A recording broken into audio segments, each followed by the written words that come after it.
Bonjour Elodie. Coucou. Salut Seb. Bonjour Sébastien et Manon. Vous allez bien? Super, ouais, merci. Super, et Et toi? toi? Bien, merci. Je suis ravie On... d'être avec vous aujourd'hui. Pareil. Plaisir partagé. On est ravis du coup de t'accueillir sur notre chaîne, parce que comme tu peux le savoir, on a à cœur de mettre en avant des personnes au parcours inspirant et même des personnes inspirantes tout court, dont tu fais partie. Et parce qu'on est vraiment convaincus qu'en partageant ça aux personnes qui nous écoutent, ça peut vraiment les aider, ne serait-ce que leur donner un déclic, une idée, une envie, enfin quelque chose qui va pouvoir leur donner envie de oser. Carré. Donc nous, on a eu la chance de te rencontrer lors d'un programme de coaching. Et ce qui nous a tout de suite marqué avec Manon, c'est vraiment ta joie de vivre, ton sourire et ton parcours qui sort un petit peu de l'ordinaire, si je puis dire, parce que tu as vécu donc dans plusieurs pays dans le monde. Et je dis bien vivre, donc pas seulement voyager. Et notamment, en l'occurrence, tu habites du coup, si je dis pas de bêtises, à Lisbonne, au Portugal. Ouais, à côté de Lisbonne, ouais, tout à fait. Voilà, parfait.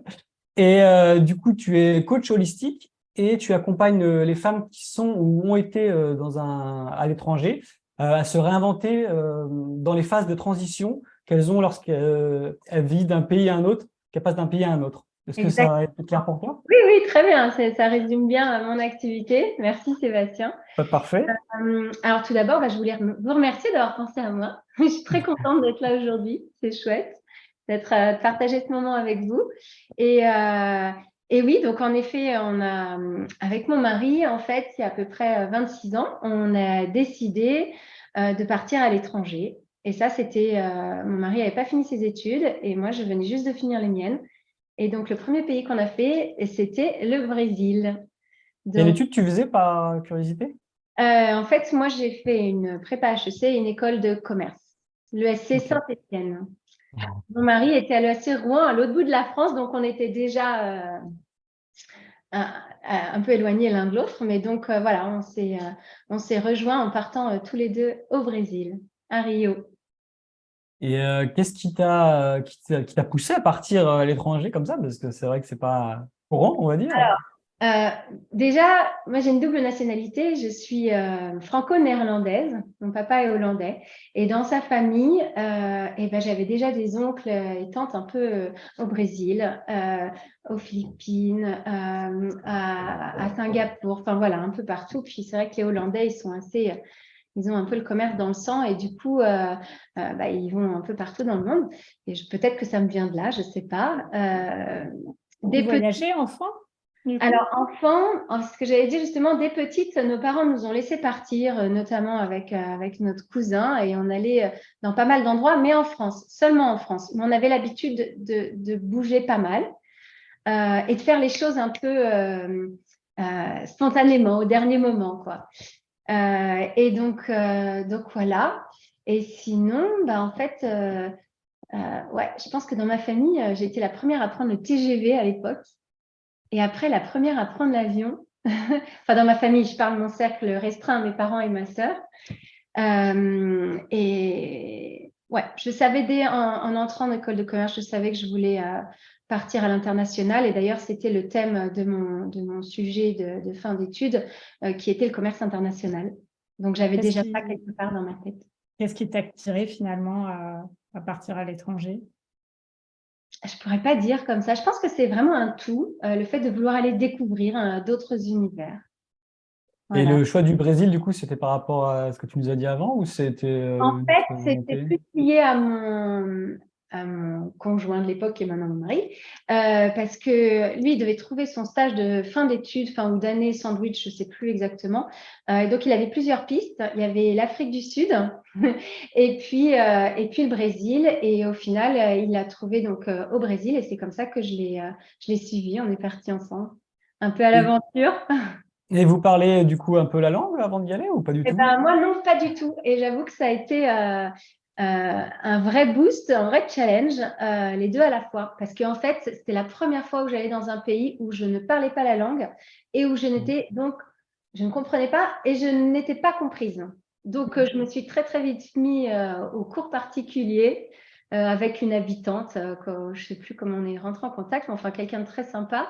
Donc, j'allais chez elle pour prendre les cours régulièrement. Et ça m'a permis de assez vite, on va dire, me faire comprendre et comprendre, sans pour autant être bilingue, parce que moi et les langues, c'est pas mon… je ne sais pas si vous entendez mon accent anglais de temps en temps sur Il est très bien mon ton Moi, accent. Instagram. tu parles très bien. Donc voilà, mais c'était une très belle aventure. C'était un peu, pour résumer, l'auberge espagnole au Brésil. On était plusieurs étudiants dans un appartement qu'on partageait. Magnifique point de vue sur Ipanema. C'était très chouette, une très belle expérience. Toi, Donc, du coup, comme tu venais de terminer tes études, tu as travaillé là-bas? j'ai travaillé pour une société française dans la sécurité. Et après, j'ai postulé pour travailler chez Sanofi Synthé-Labo à l'époque. Ils n'étaient pas encore scindés. Mais je n'ai jamais eu mon visa de travail. Donc, moi, j'ai dû rentrer avant Marc, hein, donc mon mari. Et donc, je suis rentrée en France et j'ai trouvé du travail en France. Vous êtes resté combien de temps du coup? Enfin, tu es resté combien de temps du coup au Alors, Brésil, moi, à je peu suis près? restée à peu près 8 mois et Marc, pratiquement 4 mois de plus que moi. Donc, on va dire, c'était une première grande expérience, même si on n'est pas resté très longtemps, parce que on était quand même très loin de nos familles respectives. Et puis oui, la première fois qu'on partait seul, quoi. On se demandait tout à l'heure, tous les deux, si tu avais… Mais tu as un petit peu répondu à la question finalement. C'est si tu n'avais pas eu ton mari, est-ce que tu serais partie quand même à l'international? Je pense que oui. Alors, c'est un détail, ça m'amène à vous raconter ça. À l'époque, j'étais au Scout de France. Et en fait, on ne faisait pas un pays chaque été, mais enfin, on avait été en Pologne, on avait été en Écosse. Et ça aussi, ça a sûrement contribué à me donner du goût pour partir et découvrir d'autres pays, d'autres cultures, en fait. Et pour répondre à ta question, je pense que oui, je serais partie. Ouais. C'est vrai qu'on se demandait ça. Ouais. Tant mieux, c'est là si tu aurais osé partir toute seule. Et puis, je suppose qu'il a été d'un très bon soutien aussi, ton Mais mari, à cette époque. non, ouais. Non, c'est clair. C'était une super aventure tous les deux parce qu'on l'a vécu vraiment comme ça. À l'époque, hein, il n'y avait pas WhatsApp. Je fonctionnais en lettres avec la France par des fax, pour vous dire. Donc, Oui, parce que là, tu parles des années quoi, 2000 ou 90 quand même? 1998, on est 98, parti en ouais. 98, Ouais. c'était l'année de la Coupe du Monde. Oui, c'est vrai. La France a gagné contre le Brésil, alors Mais autant oui. dire que les Brésiliens n'étaient pas très contents. Mais c'était une super expérience. Ouais. Top. Et du coup, finalement, ce goût du voyage, toi, quand tu es rentrée en France, très vite, tu as souhaité repartir ou au départ, tu n'étais pas dans cette démarche? En fait, j'attendais que Marc revienne. On est restés séparés, bon, pas très longtemps, mais quand même, quand on est amoureux, c'est long et loin. Et le téléphone, c'était pas terrible à l'époque, donc voilà. Après, on est resté une période, je crois, d'à peu près 1 an en France, si je me souviens bien. Et puis, et Marc a eu une opportunité pour partir pour Madagascar. Et alors là, pour le coup, Madagascar, pour moi, ça me semblait le bout du monde. Et puis, mais pareil, en 15 jours, on s'est décidé à partir. Et puis voilà, donc cette fois-ci, on est parti. C'était aussi une très belle aventure. Concrètement, quand on part comme ça, comment on fait pour des trucs tout bêtes, mais comment on fait pour trouver un logement, Alors, en fait, lui, il est parti pour les représentants notamment de BP, British Petroleum, là-bas. C'était une société locale. Et c'est eux qui nous ont, et si je me souviens bien, hein, c'est eux qui nous ont proposé la maison, il me semble. Il me semble, ouais. C'est marrant, c'est des détails qui… Oui, c'est sûr que c'est le genre de détail très concret finalement auquel là je pense, mais Ouais. Par exemple, quand on était au Brésil, on avait trouvé ce système d'appartement par des copains de copains. Enfin voilà, c'est comme ça que c'est le bouche à oreille souvent. Hein.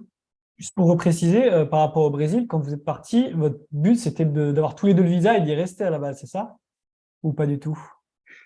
On n'avait pas vraiment de plan sur le long Ouais, terme. ok. Ça, c'est un peu… on est… comment je dirais ça à saisir les opportunités, en fait. Ok. On n'a pas vraiment de plan détaillé. OK, dans 2 ans, on sera là et dans 3 ans, on sera là-bas. Non.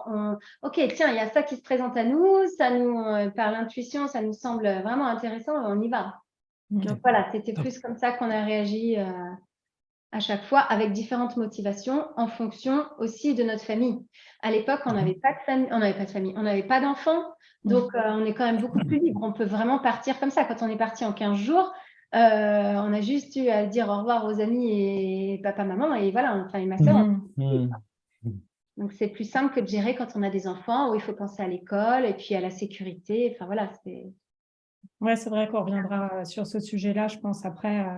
Si on reprend un petit peu le fil, là, comme effectivement, ils n'étaient pas là. Donc, du coup, Madagascar, là, ça a duré combien de temps Madagascar, ça a duré 2 ans. On était quand même parti pour plus, normalement. Mais en fait, on est arrivé au moment où il y a, je ne sais pas si vous vous souvenez de ça, mais il y a eu à un moment donné à Madagascar 2 présidents en même temps. Et donc, c'était un peu l'état d'urgence. Il y avait les militaires dans les rues, il y avait la loi martiale, donc on ne pouvait plus sortir le soir après, je crois, 6 ou 8 heures, je ne me souviens plus. Mais il y avait des barrages, en fait, qui étaient tenus par les militaires. À un moment donné, il n'y avait plus d'eau, plus d'électricité. Enfin, voilà, c'était aussi une belle aventure, ça. On était prêts à partir d'un moment à l'autre avec notre petit backpack. Finalement, ça ne s'est pas passé comme ça, mais la situation était, je pense, trop instable pour qu'on puisse rester. Donc, on est resté 2 ans quand même. Okay. Après, vous êtes rentré en France un peu, de mémoire, parce qu'à chaque fois, il y a un retour en France. Oui, il y a un retour en France, oui. Et je pense que cette fois-ci, si ma mémoire est bonne, c'est ce qu'on se disait, les chiffres, après, on oublie, en fait. Mais si je me souviens bien, je pense on est resté 4 ans cette fois-ci en France. Et toi, tu as du mal déjà à retrouver du boulot à Madagascar ou ça s'est passé comment? Tu as fait quoi du coup? C'était la même boîte, rien à voir? Exact, c'était le même groupe en fait. Le même groupe, mais dans des départements différents. Marc était sur tout ce qui était BP, moi j'étais sur l'immobilier. Donc, création de... en fait, c'était pour une société qui louait à des gens qui travaillent dans le textile, des entrepôts. En fait, c'était de la location de warehouse. Voilà, c'est ça. D'accord. Et on a créé ensemble le site internet et le système pour la location. C'était assez intéressant. Et du coup, quand vous êtes reparti en France, vous avez conservé ce travail-là finalement? Ah non, pas du tout. Non, pas du tout. Non, c'est vraiment une société locale. À chaque fois, ça repart à... À chaque fois, on repart à zéro. Mais ce qui est aussi vraiment génial, parce que du coup, en repartant à zéro, on remet tout à plat et tout devient possible. Donc, dans mon expérience professionnelle, j'ai travaillé pour différents secteurs d'activité et à différents postes, bon, toujours liés quand même, on va dire, au commercial. Mais oui, des expériences bien différentes les unes des autres. Et en France, vous n'aviez pas de pied-à-terre quand vous partiez finalement? À chaque fois, il fallait retrouver un... Ouais, alors, la première fois, quand on est parti au Brésil et qu'on est revenu, on était encore jeunes et on a pu se repositionner chez mes parents. Donc ça, c'était génial. C'était une belle opportunité de se retrouver et puis de nous donner un peu de temps pour aussi se voir venir comme on pouvait, parce qu'on voulait faire. Et après, donc après Madagascar, on a dû prendre un appartement. Et en plus, on est revenu avec un chien. On avait eu un berger allemand là-bas, un berger allemand. Mais bon, on n'avait pas prévu de rester si peu de temps, en fait. C'était vraiment pas le plan au début. Donc voilà, on a dû s'ajuster et s'ajuster à la situation, en fait. Rebondir, quoi. Et du coup, après, donc, quelques années sont passées et là, ça a été Dubaï cette fois, c'est ça? J'en loupe pas où il y a eu de... Exactement, c'est ça, ouais. On est parti après 4 ans en France. Ces 4 ans en France ont quand même bien compté, aussi bien pour Marc que pour moi en termes de carrière professionnelle, on va dire. Moi, j'ai travaillé pour une société qui faisait des événementiels et tout ce qui était incentive. Donc, motiver les commerciaux pour augmenter leurs ventes. En fait, on faisait des programmes et c'était toute la partie créative des supports de communication et du concept de A à Z des concours ou des challenges qu'on organisait. Et ça m'a, on va dire, j'ai été très vite en contact avec des graphiques designers et c'était la partie que je préférais dans mon job. C'est pas moi qui faisais les designs, mais on inventait les thèmes et puis on allait discuter avec eux. Et je pense que c'est ça qui a vraiment éveillé un peu ma créativité, que j'ai pu faire grandir au fur et à mesure des années dans cette société et plus tard, après, dans mes autres postes. Et du coup, pour Dubaï, qu'est-ce qui s'est passé? C'est encore une opportunité professionnelle Ouais, en qui fait, vous a mon fait mari, à partir l'époque, là-bas? ouais, il travaillait pour le groupe Renault Trucks. Et en fait, il était déjà beaucoup, pas la moitié du temps, mais presque, en Arabie Saoudite et à Dubaï. Donc, à un moment donné, il a eu la possibilité de partir et donc on s'est dit, pourquoi pas. Et alors là, il y a une différence qui a été majeure ou pas, mais en tout cas, on l'a vécu différemment. C'est que comme c'était pour un grand groupe, en fait, on a eu l'opportunité d'aller faire un look and see trip, c'est-à-dire d'aller se rendre sur place et voir si on pourrait se sentir bien là-bas avant de vraiment partir. Alors que quand on est parti au Brésil ou à Madagascar, on est parti blind. En fait, on ne savait vraiment pas où on allait mettre les pieds. Donc, voilà. Et puis, donc voilà, en fait, on a fait notre look and see trip et on s'est dit, OK, on y va. Et c'est comme ça qu'on est parti là-bas. Et là, pour le coup, on est resté 15 ans à Dubaï. Et sur le moment, du coup, quand tu es partie, toi, tu n'avais pas encore Non, de j'avais pas travail, de tu as job. trouvé une fois sur place. Voilà, j'ai trouvé sur place. J'ai fait une mission d'abord pour le groupe Volvo. Ensuite, j'avais trouvé j'ai eu Sacha, donc mon premier enfant. D'accord, qui est né à Dubaï, du coup? Alors, techniquement, il n'est pas né à Dubaï, il est né en France parce que à l'époque, mon anglais était vraiment pas bon. J'étais pas à l'aise en fait. Et avoir son premier enfant dans un environnement où on ne comprend pas, d'un point de vue hospitalier, où on ne comprend pas ce qui se passe, j'avais pas vraiment envie de vivre ça. Et en plus, j'aurais été toute seule. Et mon mari voyageait donc à l'époque. Donc en fait, je suis rentrée en France pour accoucher. Et mon mari, quand je l'ai appelé, lui dire « Ah, le bébé arrive », il était à Lyon et il a eu juste le temps de tout remonter en voiture jusqu'à Beauvais où Sacha est né. Et donc, il était là pour l'accouchement, c'était chouette. Un beau moment. Donc voilà, donc Sacha est né en France, techniquement, mais on est resté 1 mois en France et dès qu'on a pu repartir, on est reparti à Dubaï. Oui, donc en fait, il a fait toute sa petite enfance jusqu'à presque la 14 ans. préadolescence là-bas, quoi. Oui, tout à fait. Ouais. Et alors ça m'intéresse, moi, parce que Dubaï, j'ai eu l'occasion d'y aller en 2017 et c'est vrai que c'est la ville de toutes les démesures, mais il y a 15 ans, c'était comment? Même oui, encore plus maintenant, parce que c'est c'est dans les encore années 2010. Ouais. Alors, moi, j'avais une préférence pour le Dubaï d'avant, où c'était Sheikh Zayed Road. Je ne sais pas si vous connaissez, mais c'est la rue principale en fait qui longe un peu l'autoroute, où il y a plein de buildings de chaque côté. Et à l'époque, par exemple, le Sheikh Khalifa, cette grande tour, la tour la plus haute du monde, je ne sais pas si elle l'est encore, mais elle était à peine en construction. Donc, nous, quand on est arrivé, Sheikh Zayed Road n'était pas du tout encore aménagé comme c'est aujourd'hui. Il y avait encore beaucoup de centres d'intérêt sur le vieux Dubaï. Et puis, oui, c'était beaucoup moins, comment dire, je ne vais pas parler d'authenticité, parce que Dubaï, c'est toujours Dubaï et c'est toujours le côté bling-bling, on va dire. Mais si, quand même, c'était plus authentique, je trouve, à l'époque. Mais voilà, bon, il faut avancer avec son temps. Dubaï, nous, ce qui nous a vraiment plu dans cette ville, c'était le dynamisme qu'il y avait. Oui, c'est ça, je voulais te demander. C'était déjà une ville c'était en plein dynamique. boom. Et puis, surtout, voilà, nous, avec quelque part, avec le système français, on rencontrait un peu des bâtons parce que le fait de ne pas avoir fait les plus hautes écoles de commerce qui étaient reconnues comme HEC, ESSEC, ESCP, en fait, on se rendait compte qu'au niveau des grilles salariales, notamment pour mon mari, quand par exemple il travaillait chez Total, il se retrouvait automatiquement pour un poste équivalent, une grille salariale en dessous des autres.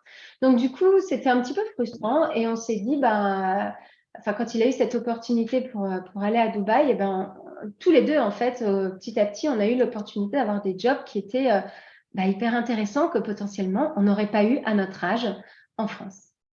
Oui, d'accord. Voilà. Ça, c'est vraiment quelque chose que vous avez remarqué là. En tout cas, à Dubaï, on vous a donné des opportunités plus liées finalement à vos compétences, à vos diplômes et au nom de l'école, quoi. C'est ça. Oui, c'est ça, exactement.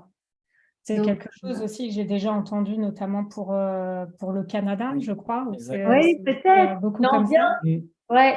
Ouais, c'est un pays qui... Enfin, je ne connais pas bien ce pays, mais en tout cas, ce que j'en ai vu, ouais, c'est un pays hyper dynamique et open-minded, en fait. Donc, ouais.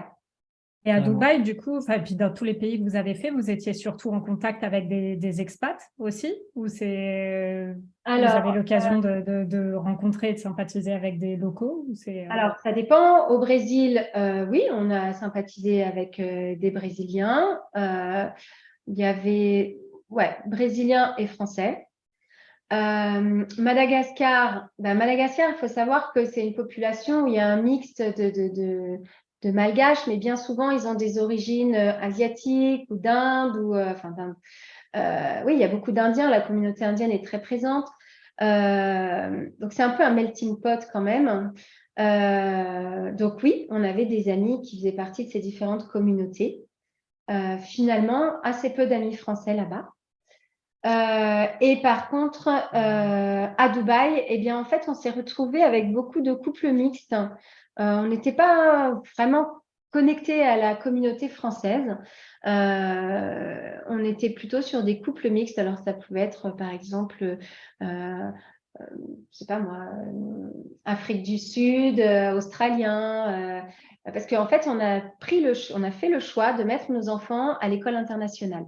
On s'est dit, on est dans un pays où l'anglais est la langue commune à tout ce mélange de pays. Et donc, c'était pour nous l'opportunité de donner cette chance à nos enfants, en fait. Oui, parce que du coup, tu as le deuxième enfant qui est arrivé à Dubaï, alors, cette fois? Ouais, cette fois-ci, Tu maîtrisais mieux l'anglais, ça y est? Tu parles ouais, anglais. un peu plus, un peu plus à l'aise. Et donc, oui, donc Victor est né à Dubaï. Et oui, en fait, on a trouvé que c'était une vraie chance pour eux. Moi, je sais que parce que peut-être que aussi, on dit qu'il y a des gens qui ont l'oreille qui se prêtent plus pour apprendre une langue ou même comment dire, des capacités à apprendre plus facilement une langue. Moi, je sais que ma première langue, c'était l'allemand et ça se passait plutôt bien. Et après, quand j'ai dû apprendre une deuxième langue, c'est un peu comme si j'ai fait un blocage. Du coup, j'ai pris du retard dans mes cours d'anglais et j'ai dû rattraper tout ça pour le bac, pour la prépa, pour l'école de commerce. Et donc, on s'est dit, voilà, nos enfants, ils ont l'opportunité d'aller dans un système où ils peuvent directement apprendre l'anglais, et let's go.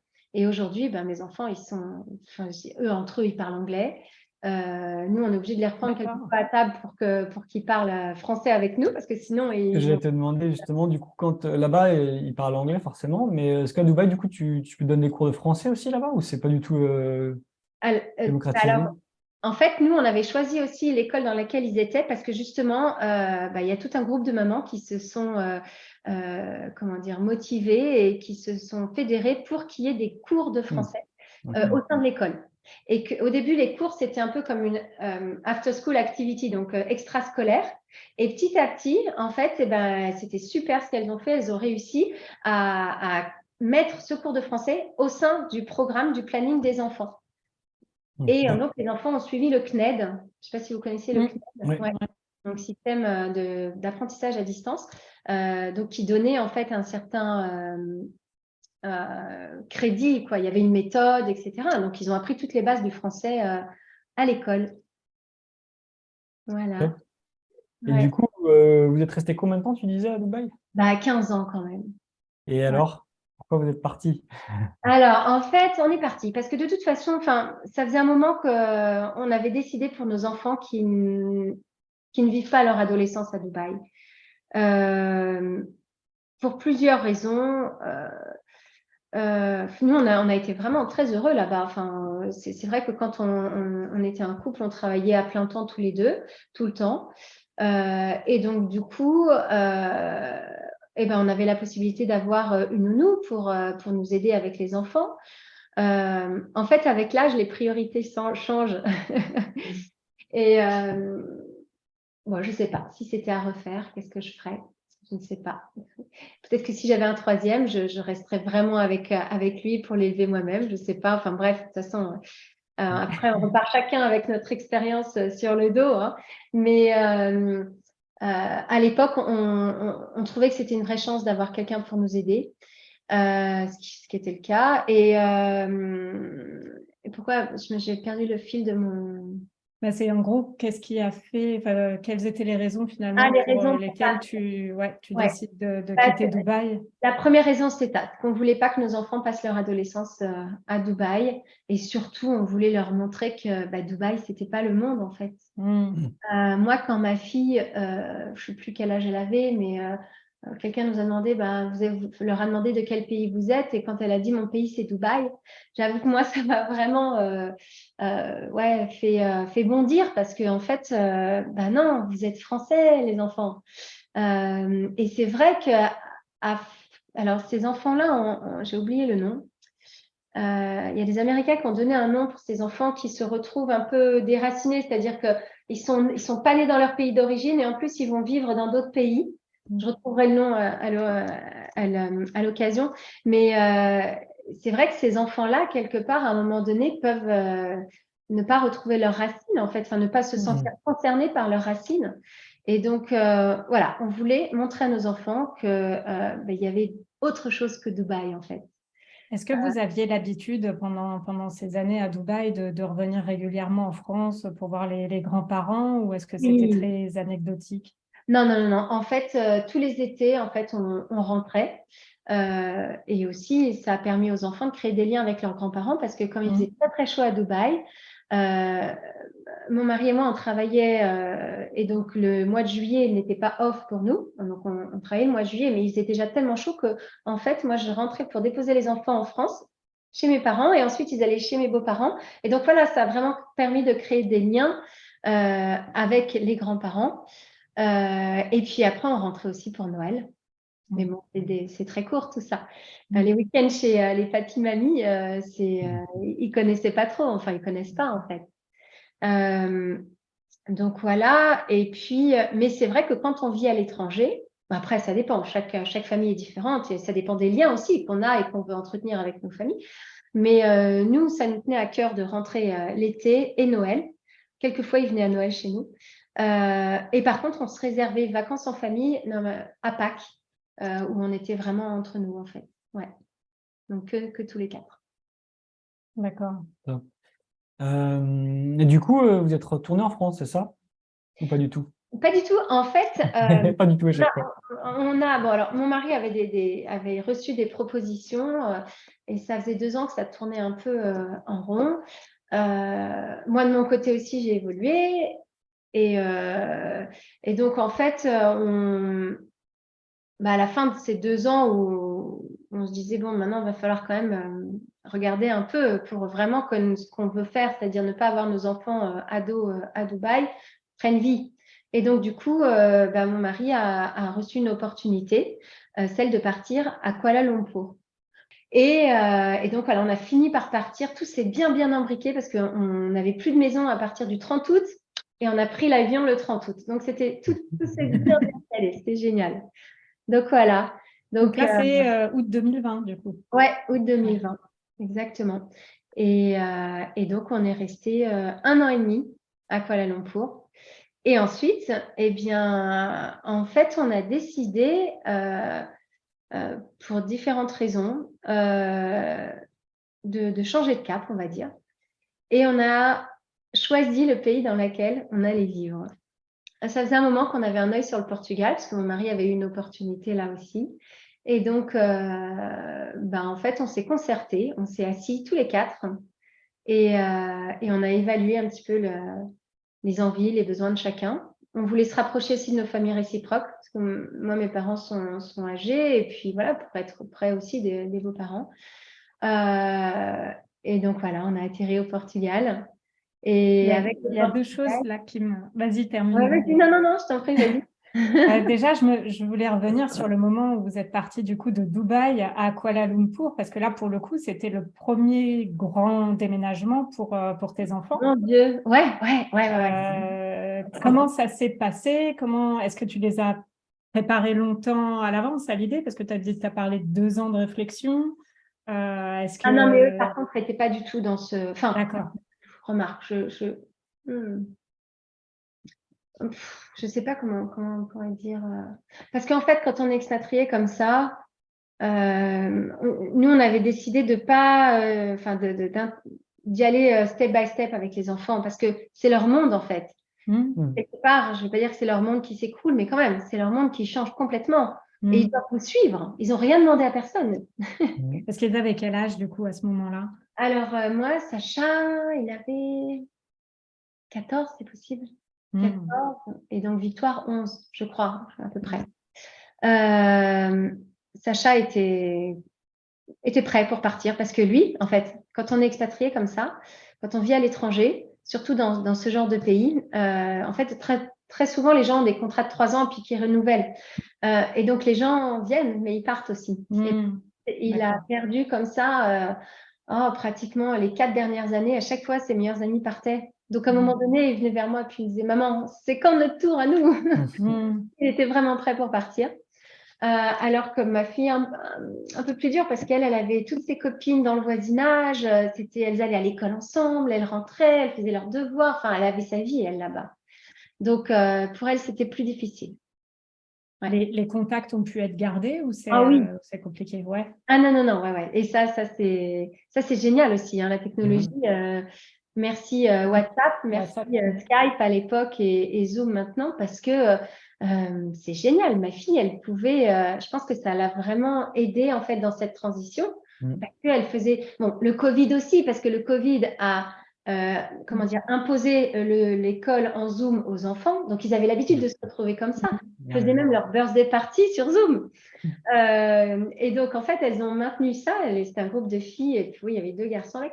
Et comme ça, ils ont pu rester en contact. Donc, c'était vraiment génial et ça a vraiment aidé dans la transition. C'est vrai que ta question était assez pertinente parce que le fait de garder contact avec, pour tes enfants, c'est quelque chose que moi, du coup, j'ai eu du mal à vivre parce que moi, quand j'ai vécu 3 ans en Afrique et par contre, c'était il y a bien plus longtemps. Et du coup, j'avais pas de téléphone, j'avais rien, c'était des lettres, quoi. Et puis pour envoyer des lettres en Afrique et tout, c'est plus compliqué que en France. Donc forcément, moi, j'ai perdu assez facilement contact avec tous les gens que je connaissais à l'époque là-bas. Donc c'est vrai que c'est une chance de pouvoir communiquer maintenant. Et on garder contact. Ouais, c'est hyper précieux, on s'en rend pas compte, mais c'est vrai que c'est hyper précieux. Ouais. Et du coup, Sacha aussi, mon fils, a gardé contact avec ses amis. Donc ça, c'était chouette. Mais c'est vrai que le départ, voilà, encore une fois, en fait, c'était pas notre cas, mais nous, on a rencontré plusieurs familles où, par exemple, l'un des 2 parents avait un contrat qui était signé, limite le déménagement déjà envoyé, et puis finalement, au dernier moment, ça se faisait pas. Et alors là, c'est l'ascenseur émotionnel. Ouais, vraiment, c'est ça. Ouais. Donc, mais c'est clair qu'un départ, où qu'il soit, que ce soit un départ vers son pays d'origine, parce que finalement, après autant d'années à l'étranger, je n'ai pas vécu, mais je pense qu'on arrive un étranger dans son pays quelque part. Ou partir dans un autre pays, eh bien, ça implique forcément de gros changements qu'il faut, je pense, préparer en fait. Et d'où une très bonne communication, enfin très bonne. C'est l'importance de la communication au sein de la famille pour pas que les enfants, déjà au sein du couple, déjà voilà, une belle discussion à avoir et qu'est-ce qu'on fait parce que pour nous, partir à Kuala Lumpur, moi l'Asie, beaucoup de gens adorent et se disent ah mais l'Asie c'est là-bas l'avenir, mais moi c'est marrant, j'avais pas un feeling et en plus je voulais me rapprocher de mes parents déjà à l'époque. Donc moi partir en Asie ça me renvoyait 6 heures de vol en plus dans l'autre sens. Donc j'ai eu du mal en fait au début. Et puis bon, on se dit allez, c'est l'aventure, on y va. Et puis voilà, on a discuté et puis à la fin moi j'étais d'accord pour partir, mais au début on s'était mis d'accord sur une durée, mais j'ai dû négocier un peu, moi, parce que moi, je dis, OK, on part pour 3 ans. Mon mari, non, on part pour 5 ans. À la fin, on est resté 1 an et demi. Donc, quelquefois, il ne faut pas se battre sur des choses qui ne sont pas encore. Et quand vous vous êtes posés tous ensemble, là, je trouve ça incroyable, ça. Vous vous êtes mis autour... je vous imagine, tu vois, autour d'une table, alors, toi, t'aimerais aller où toi, je trouve ça génial. On a posé les de la communication. Mais après, voilà, c'est comment dire, c'est des pays, on avait posé sur la table des pays où on pouvait aller. Il y a à un moment donné Amsterdam qui s'est posé. Bon, la France se posait pas. Et puis, quel autre pays? Peut-être l'Espagne. Mais bon, voilà, on s'est même demandé, est-ce qu'on retourne à Dubaï, en fait, à un moment donné. Moi, j'étais tellement heureuse en Malaisie. Ce que j'ai adoré par-dessus tout, c'était la nature. Parce qu'en étant à Dubaï, c'était le désert, même si on avait la mer, mais c'est complètement différent. Et retrouver la nature. La végétation. Ouais, vraiment. Et donc, en fait, voilà, Portugal, tout le monde a trouvé son compte. Et c'est comme ça qu'on est parti. Mais c'est vrai, quand tu dis Manon, on va encore dans notre salle, dans notre cuisine à Kuala Lumpur et à discuter. C'est quoi notre projet de vie, en fait?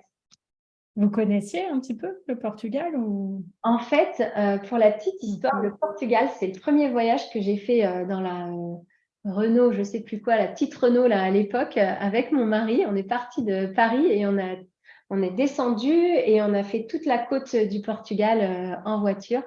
Donc c'était notre premier long voyage comme ça ensemble. Donc déjà à l'époque, mais bon, à l'époque on savait pas du tout qu'on allait venir vivre ici, quoi. Mais oui, c'est un peu différents appels du pied, en fait, par ce pays. Ouais. Moi, j'aimerais du coup revenir, parce que là, actuellement, tu es encore au Portugal, c'est ça? Ouais, exactement. Qu'est-ce que tu as appris sur toi avec tous ces voyages, tous ces rebondissements? Qu'est-ce que tu as appris sur toi? Qu'est-ce que ça t'a apporté? Parce que c'est forcément quelque chose que tout le monde ne vit pas. Donc, qu'est-ce que tu pourrais retenir de tous ces changements? En fait, Pas une question facile, hein, je sais, mais… non, mais j'ai envie de dire, et c'est marrant parce que ce message me revient au fil de notre discussion, mais voilà, tu me donnes l'occasion de le placer. Il faut vraiment suivre son intuition, je trouve. Alors évidemment, il faut calculer le risque. On ne part pas comme ça, tête bêche, sans s'assurer qu'on a une sorte de buffer financier déjà. Il faut que ce soit réaliste le projet, parce que sinon, il ne va pas être viable. Donc, il faut quelque part calculer le risque qu'on prend, mais à un moment donné, il faut passer à l'action, comme dirait notre cher ami Lingen. Et oui, c'est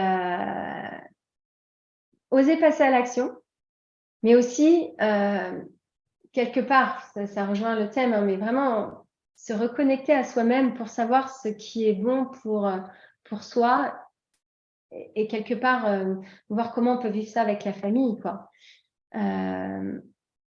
Parce que c'est vrai que c'est pas évident en fait de trouver un pays commun qui convienne. Bon, on n'est que 4, hein, mais qui convienne où chacun puisse trouver en fait un peu un élément pour s'épanouir. Je sais pas, il faudrait poser la question à mes enfants. Je pense qu'on a chacun des éléments différents, mais au fond du compte, on est content d'être ici, quoi. On est vraiment à chaque fois qu'on vient ici, on se dit waouh, quelle chance. Quelle chance. Si vous voyez ma vue, c'est la nature en fait. Donc ouais, c'est vraiment un retour à la connexion à la nature, à la simplicité aussi quelque part. Parce qu'après 15 ans de Dubaï, c'est vrai qu'on s'habitue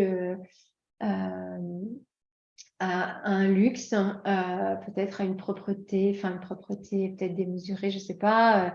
Enfin voilà, on s'habitue à un standing qui… moi, personnellement, qui m'a peut-être un peu éloignée de la simplicité. Et c'est ce qu'on a aimé retrouver en fait ici. Ouais.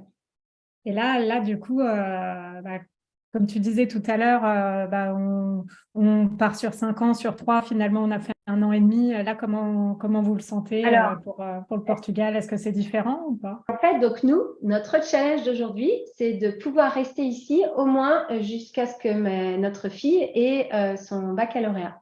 Donc aujourd'hui, elle a 13 ans, donc il reste encore 5 ans, 4-5 ans. Ouais. D'accord. Après, on verra si on peut rester plus, peut-être. Et peut-être qu'on sera content d'aller dans un autre pays, on verra ça. Et c'est ça, en fait, pour répondre à ta précédente question, Sébastien, c'est vraiment ça. Il faut aussi se laisser porter par ce que la vie vous apporte. De savoir saisir votre chance, saisir l'opportunité, donc de faire un pour action, mais ne pas toujours avoir un plan défini, parce que quelquefois, quand on a un plan trop défini, on se dit, OK, moi, dans 2 ans, je serai là, dans 3 ans, je serai là, et dans 4 ans, je serai là. quelquefois, on est un peu stubborn et on reste bloqué sur ces objectifs qu'on s'est mis. Il faut laisser un peu de fluidité enfin, en tout cas, c'est comme ça que je le vois. Je laisse venir à moi et j'essaie d'être aussi autant à l'écoute possible de ce qui se présente à moi, en fait. À nous, en l'occurrence. Enfin, voilà, il y a plein de choses dans la vie comme ça où c'est pas calculé et on saisit notre chance. Ce que je me disais, du coup, c'est que finalement, c'est dans ce que tu décris, c'est en étant ouvert finalement aux opportunités qu'on arrive à se réinventer, peu importe où on va, parce que c'est un terme que tu utilises, toi, se réinventer, peu importe le pays et tout ça. Et je me demandais comment on se réinvente finalement, parce que quand on part quelque part, tu disais tout à l'heure, on repart à zéro. Bon, je pense qu'on repart jamais complètement à zéro, mais il y a quand même des choses à mettre en place d'un point de vue voilà, le professionnel, tout un entourage à recréer, etc. Ouais. Donc, dans quel état d'esprit, finalement, c'est bon d'être pour pouvoir se réinventer Alors, moi, je dirais, bon, ça, c'est mon parcours, se reconnecter à soi-même pour vraiment savoir ce qui est bon pour nous, parce qu'on est tous uniques, en fait. Personne n'est comme toi, Manon, personne n'est comme toi, Seb. Il n'y a que vous qui pouvez ressentir. Il n'y a que toi, Manon, qui voit comme tu vois, qui goûte comme tu goûtes, qui sent comme tu sens, qui touche comme tu touches. Enfin, voilà, on est tous uniques. Et l'idée, c'est vraiment... moi, pour avoir bossé, vraiment, j'ai bossé comme une folle corps et âme pendant tout mon parcours à Dubaï, et j'ai eu mes enfants, et mon mari aussi travaillait. Enfin, c'était quand même des vies hyper intenses, en fait. Et à la fin, on est un peu perdu. Et alors, moi, je fais quoi sur cette terre? Enfin, c'est quoi mon objectif ici? Tu vois? Même si, moi, je suis passée dans la société pour laquelle je suis restée 10 ans pour la même société à Dubaï, et petit à petit, j'ai appris plein de choses, c'était génial, et j'ai monté un peu les échelons. Mais à la fin, tu te dis, bon, what's next? Tu vois? C'est quoi la suite? Est-ce que c'est ça qui t'a poussé à entreprendre, du coup? Ouais, je pense que oui. Et quelque part, le fait de partir à Kuala Lumpur, où je ne pouvais pas travailler pour quelque société que ce soit pendant les 3 premières années, ça m'a donné l'impulsion pour créer ma société, en fait. Mais en allant là-bas, quelque part, en vivant 15 ans au même endroit, vous savez, quelque part en société, on a tous un peu, qu'on le veuille ou pas, un masque, en fait. Et moi, en allant à Kuala Lumpur, j'ai vraiment ressenti, c'était sûrement à ce moment dans ma vie où ça s'est passé comme ça, mais j'avais l'impression, c'est comme si mon ardoise, elle était toute blanche tout d'un coup, et que c'était une vraie chance pour moi de partager avec mon nouvel entourage qui je suis vraiment. J'avais plus besoin d'être la boss, j'avais plus besoin d'être... je sais pas, peut-être la fille super active et la fille qui était au top. Et non, voilà, j'étais juste qui je suis. Et donc, petit à petit, en fait, quand j'ai découvert des nouvelles personnes à Kuala Lumpur, ça a mis un peu de temps ça n'a pas mis de temps pour moi à rencontrer des gens, mais physiquement les rencontrer parce qu'il y avait le Covid quand même. En Asie, ils sont restés vraiment confinés pendant hyper longtemps. Hein. Et en fait, quand j'ai rencontré ces nouvelles personnes, c'était pour moi une super occasion on enlève le masque là que je me suis créé pendant des années et puis je pouvais juste être moi. Et ça, c'était une sensation fantastique. Un sentiment de liberté, de légèreté. Et pour moi, c'est vraiment à Kuala Lumpur où j'ai pu cheminer et grandir intérieurement. Et je me suis fait d'ailleurs accompagner par une thérapeute que j'avais déjà à Dubaï. Mais ouais, c'était une expérience que moi, j'ai adorée.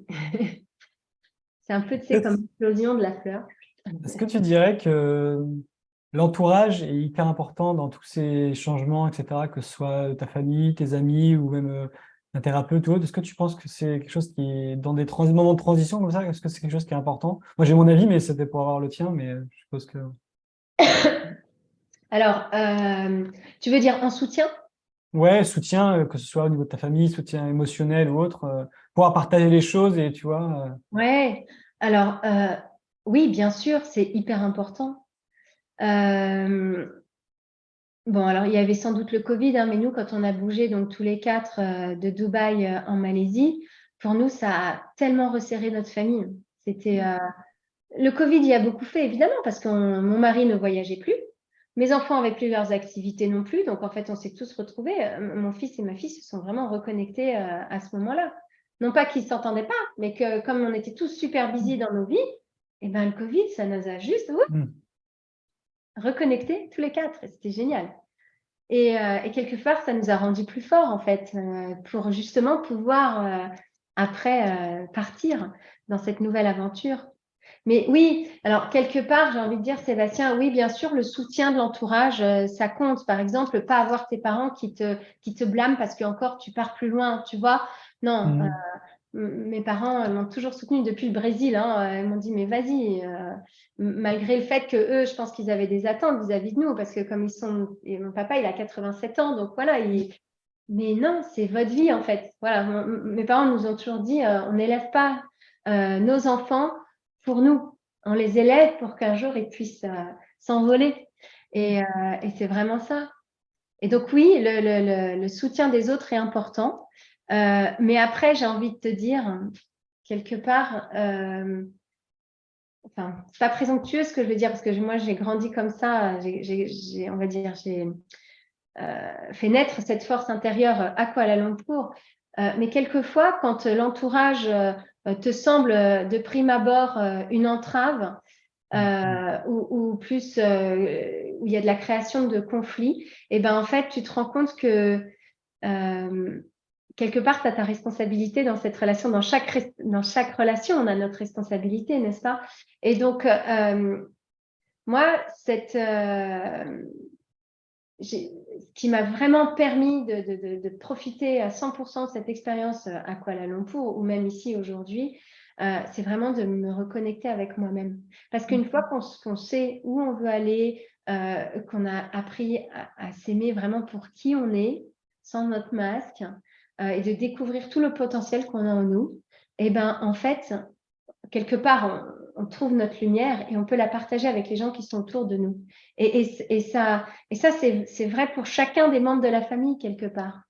Donc, on s'auto-illumine, si je peux dire. Mais voilà, avant de trouver la lumière, on passe par l'obscurité. Et c'est en passant par l'obscurité qu'on se rend vraiment compte de la lumière, de l'intensité de la lumière, en fait. Je voulais revenir, moi, du coup, à ton activité de coach. Oui. Déjà, ma première question, parce que je pense que tout le monde ne sait pas très bien ce que c'est, qu'est-ce que c'est être coach holistique? En fait, coach holistique, ça veut dire que tu prends en considération tout l'aspect de la personne. Donc, tu vas prendre le corps, le cœur, l'intuition, tout ce qui est spirituel. Donc, vraiment, tu prends la personne dans sa globalité. Donc, ça veut dire quand tu fais un coaching en fonction des questionnements, en fait, des sujets pour lesquels la personne vient te voir, ben, tu vas t'assurer que la personne, pour être vraiment alignée avec elle-même, et à la fin, le but, c'est de trouver ton purpose. Les mots me viennent en anglais parce que je travaille en anglais. Donc, tu as quelque part ton chemin de vie, tu as la façon dont tu peux contribuer au monde, en fait. Oui, c'est ça. C'est de considérer la personne dans tous les aspects de cette personne. Donc, j'avais perdu le sens de ma phrase, mais quand quelqu'un vient me voir, si elle vient me voir et que par mes questionnements, on aboutit au fait que cette personne, dans son enfance, elle a reçu, on va dire, des jugements concernant son poids et qu'elle traîne ça encore avec elle et qu'aujourd'hui, elle veut avancer là-dessus, ben voilà, on va se focus là-dessus. Mais après, quel que soit en fait le sujet pour lequel la personne vient nous voir, on prend toujours en considération le corps, le cœur, l'esprit, et ça nous ramène toujours à notre intuition. Donc, apprendre à nous reconnecter avec nous-mêmes. D'accord. Pour pouvoir après se reconnecter avec les autres, parce que nous, tout seuls, on n'est rien, n'est-ce pas? Et du coup, donc aujourd'hui, tu accompagnes les femmes expats finalement ou qui ont été expatriées. Oui, alors en fait, j'ai mis du temps à trouver ce terme Global Woman parce que je ne voulais pas utiliser le mot d'expatrié parce que je me rends compte qu'il y a beaucoup de gens qui partent à l'étranger et ils n'ont pas des contrats d'expatriés. Pour moi, un expatrié, c'est quelqu'un qui part pour le compte d'une société et qui sont rétribués par cette société. Et on se rend compte qu'il y a de plus en plus de gens qui partent à l'étranger et qui créent leur société en fait à l'étranger, ou même pas en fait, qui vivent leur vie. Parce que voilà, il y a aussi des mamans qui sont mères au foyer, il faut le dire, c'est un job à part entière, n'est-ce pas? Et donc, oui, en fait, ce sont les femmes qui ont vécu dans leur vie un ou plusieurs déménagements. Et évidemment, un déménagement, ça implique de se recréer des liens sociaux, potentiellement de retrouver un job, de s'assurer que ses enfants soient bien installés et soient heureux dans ce nouveau lieu, de soutenir leur mari aussi, et surtout aussi de se prendre soin d'elles. Et dans tous ces tourbillons de la vie, parce que moi je l'ai vécu comme ça, chacun le vit différemment, encore une fois, hein, on est tous uniques, mais à un moment donné, on est perdu. On ne sait plus vraiment qui on est, on ne sait plus vraiment ce qu'on veut, ce dont on a besoin et nos désirs. Et donc, en fait, l'idée, ça m'est venu de ça, de mon parcours, en fait. Quelque part, ce que je propose aux femmes qui viennent à moi, c'est de les aider à retrouver cette force intérieure, cette joie intérieure de façon inconditionnelle. C'est-à-dire, quoi qu'il se passe autour d'elles, qu'elles auront toujours la possibilité de se reconnecter à leur temple intérieur pour retrouver cette joie. Et pour moi, la joie de vivre, la joie vraiment profonde, c'est quelque chose de... Comment dire? Ouais, c'est le cœur de la vie, quoi. Moi, j'aimerais te poser juste une petite question rapidement par rapport à si quelqu'un voudrait, par exemple, s'expatrier ou aller vivre à l'étranger avec sa famille, mais qu'il a des peurs, des résistances, mais qu'il y pense quand même réellement. Qu'est-ce que tu pourrais dire à cette personne pour peut-être lui donner des idées ou des conseils? Des ailes pour voilà. Rapidement, mais qu'est-ce qui pourrait vraiment faire une différence? Peut-être être pragmatique. C'est quoi les peurs? Alors, il y a des peurs qui sont quelque part justifiées, et c'est bien de les avoir parce que ça permet de poser une interrogation, mais c'est bien d'identifier cette peur, de savoir d'où elle vient. Est-ce qu'elle est vraiment justifiée? Est-ce qu'elle est réelle? Pour après pouvoir mettre en place un peu les checkpoints. Ok, enfin, je ne sais pas si on a... Après, les peurs, hein, on le sait tous, c'est lié aussi à des choses qui nous sont arrivées plus petits, des choses qu'on a plus ou moins bien vécues étant enfant ou ado. Mais ouais, moi, le message, c'est facile à dire, mais c'est vraiment ça. Ne vous laissez pas driver par vos peurs parce que c'est tellement limitant. Et on se rend compte que, ouais, faites confiance à la vie. C'est le message de ma maman. Fais confiance à la vie. Et c'est vraiment ça. La vie, elle vous veut que du bien. Donc, voilà, il faut... Et c'est ça l'idée, c'est rester centré pour pouvoir recevoir, pour pouvoir écouter, donc entendre, ressentir toutes les choses que la vie nous apporte. Que la vie, elle est là pour nous faire grandir. Et c'est à nous de savoir, de saisir les opportunités, en fait, pour apprendre des leçons qu'elle nous met sur notre chemin. Et c'est là où, en fait, on arrive à transformer tous les obstacles qu'on rencontre dans notre vie en opportunités. Et là, la vie, elle devient waouh! C'est vraiment ça. Et c'est ça que je veux faire goûter, moi, quand j'accompagne les gens. L'idée, c'est vraiment, voilà, qui que vous soyez, vous avez tous le potentiel en vous pour être heureux, en fait, dans votre vie. Et quoi qu'il se passe autour de vous. Par contre, il faut reprendre la responsabilité de sa vie. C'est-à-dire que vous êtes responsable, en fait, de votre façon de vivre les situations qui se présentent à vous. Donc, soit vous en faites un tableau tout noir, soit vous décidez de dire, OK, pas facile ça, mais je vais passer au travers. Et une fois qu'on est passé au travers, la lumière est là. Que dire de mieux? Ouais, non, mais c'est vraiment, ça me transporte en fait de parler de ça parce que comme je l'ai vraiment vécu, ça me tient à cœur que les autres autour de moi le vivent aussi parce que ça donne des ailes en fait. Ça donne des ailes, tout devient possible. C'est le message de Montréal au Canada. C'est quelque chose dont tu transpires et que tu communiques par ta présence en fait. Du coup, ça. Merci Manon. Merci pour ce mot. Je voulais te demander, du coup, est-ce qu'on t'aurait souhaité aborder quelque chose que tu n'as pas abordé là? Est-ce que tu souhaiterais dire quelque chose à ceux qui nous écoutent, celles et ceux qui nous écoutent? Alors, bon, oui, je veux bien si tu me donnes cette opportunité. Ah, bah, avec plaisir. En fait, moi, ma joie, je la tire de mon guide qui est Jésus-Christ. Après, c'est pas du tout une question de religion, hein, mais c'était juste pour partager ça, que cette joie que je qualifie d'inconditionnelle, ça m'empêche pas de passer par des moments de tristesse ou par des moments de colère, mais je retrouve toujours ma joie intérieure parce que je sais qu'il est là pour moi et il est dans mon cœur. On a tous quelque chose de divin en nous, n'est-ce pas? Alors après, on peut l'appeler l'univers. Enfin voilà, chacun on met le mot qu'on veut dessus, mais il y a quelque chose de plus grand que nous, n'est-ce pas? Qui nous a créés. Et ouais, c'est ce que je voulais vous partager. Moi, je trouve ma joie au travers de mon guide Jésus. Et alors, évidemment, moi, quand je fais mes coachings, je ne parle pas de ma foi comme ça. Je ne suis pas là pour faire du prosélytisme, mais je respecte toute conviction, on va dire, qu'elle soit religieuse ou pas. Mais voilà, c'est de là que me vient ma joie inconditionnelle. D'accord. C'est vrai que moi, du coup, tu vois, je suis pas croyante, mais par contre, je suis très sensible au terme de foi, dans le sens où je sens que j'ai développé une foi en moi et en l'avenir qui tient finalement à une sorte de confiance, je pense. En moi et en l'avenir. Et c'est vrai que ça, c'est quelque chose qui me drive au quotidien, quoi, finalement.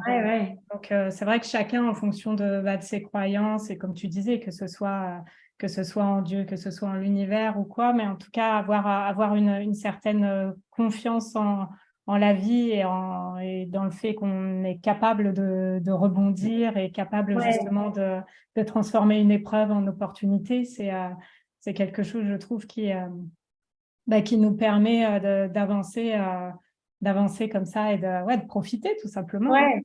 J'aurais pas dit mieux de toute façon. Je suis totalement d'accord. Pour ajouter un terme à tout ce que tu viens d'énoncer, Manon, j'ajouterais l'humilité. Parce que quand on sait qu'il y a quelque chose de bien plus grand que nous qui gère tout ce monde et l'univers, en fait, à un moment donné, voilà, on sait qu'on est vulnérable. Et quand on le reconnaît, alors l'humilité, ça se travaille tous les jours, hein, parce qu'on est chacun pas du tout humble à nos heures. Mais une fois qu'on sait qu'on est tout petit, et que donc du coup, il vaut mieux se laisser quelque part lâcher prise et se laisser guider par ce qui nous entoure, la vie devient vraiment beaucoup plus simple que de vouloir tout contrôler et que ce soit lui là-haut, notre ego, qui nous guide en fait. Parce que c'est lui. On peut vraiment jamais tout contrôler de toute façon. Hein. Exactement. C'est complètement illusoire d'essayer. Ouais. Et puis c'est peine perdue. Alors que quand tu te remets entre les mains de l'univers, on peut l'appeler pour matcher le plus grand nombre. Tu sais que tu n'es rien, donc voilà, aie confiance en ce tout et tout ira bien. Où est-ce qu'on peut te retrouver où est-ce que tu te trouves sur les réseaux sociaux peut-être? Alors, on mettra dans tous les cas, on mettra tous tes liens dans la description. D'accord, merci beaucoup. En fait, donc sur Instagram, donc authentique you _ by hello _ un peu compliqué, mais bon. Le reste était déjà pris. Et sur ma chaîne YouTube aussi, donc Authentic You by Hello, en un seul mot, je pense. Et voilà, mais je serais ravie si vous allez jeter un coup d'œil. Enfin, je sais que tous les deux, vous l'avez fait, mais les gens se retrouveront. Oui, bien sûr. Pour aller, en tout cas, pour avoir un petit coup de peps là, oui. un petit peu de luminosité dans sa journée. C'est vrai qu'un petit coup d'élo, ça peut être bien. En tout cas, merci beaucoup pour tout ce que tu nous as partagé. Moi, je trouve ça super riche. Et je suis sûr que ça va plaire à beaucoup de personnes et on pourra être inspirés. J'espère qu'ils oseront. Voilà. et qui du coup, pour venir aussi, je ne sais pas comment est notre temps imparti là, Mais comment ce que je vous ai partagé rejoint votre coaching à vous, les gens que vous accompagnez, puisque vous vous appelez Oseras-tu. Donc, comment vous voyez ça? Ce que je vous ai partagé, comment est-ce que ça peut rejoindre en fait les personnes qui vont venir à vous? En fait, les personnes qui viennent à nous, tu sais, c'est des personnes qui sont dans un moment de leur vie où très souvent, elles ont une envie de changement, mais avec tout un tas de peurs qui peuvent arriver et qui peuvent finalement bloquer et rendre cette transition, ce changement, soit pas du tout fluide ou un peu désagréable, inconfortable. Et tout ce que tu as partagé, et notamment justement cette fluidité dont tu témoignes et tout ce qu'on se disait sur le fait d'avoir confiance finalement, c'est quelque chose qui forcément va faire écho. Et nous, ce qui nous intéressait beaucoup aussi dans le fait de te donner la parole, c'était toute cette expérience de Global Woman. Si je reprends ton terme, je n'osais pas trop le dire parce que bon, l'anglais, l'accent, mais c'est ça aussi qu'on souhaitait aller chercher auprès de toi, parce que c'est un exemple de parcours de vie qui sort de l'ordinaire et qui justement peut être source d'inspiration pour des personnes qui ont envie d'avoir cette vie un peu extraordinaire. Ouais. Non, mais c'est ajouter quelque chose. Très bien résumé. Ça permettra aussi aux gens du coup de oser un peu plus. Et c'est en osant du coup qu'ils peuvent être eux-mêmes aussi et en s'écoutant, parce que c'est vrai qu'on peut vraiment être bloqué par nos peurs et nos croyances. En s'écoutant, Et des fois, avoir un point de vue extérieur, ça peut aussi aider à débloquer certaines choses. Donc, ouais. C'est vrai. Et merci pour tout. Non, avec grand plaisir. Donc, le mot de la fin, c'est allez-y, osez, parce que vous ne regretterez rien, en fait. Tant que vous ne l'aurez pas fait, vous ne pourrez pas savoir ce que vous manquez. Donc, voilà. Ça me parle beaucoup. Encore merci pour tout ce que tu nous as partagé. Et puis, merci. Ce que je voulais dire aussi, c'est que pour toutes celles et ceux qui nous ont écoutés jusqu'au bout, n'hésitez pas à vous abonner parce que on a d'autres interviews prévues. C'est un format qui nous plaît bien. Donc, si ça te plaît aussi, abonne-toi, comme ça tu ne louperas pas le prochain. Voilà. Merci encore. Merci encore, Sébastien. À très vite. À bientôt. Bye bye. Bye.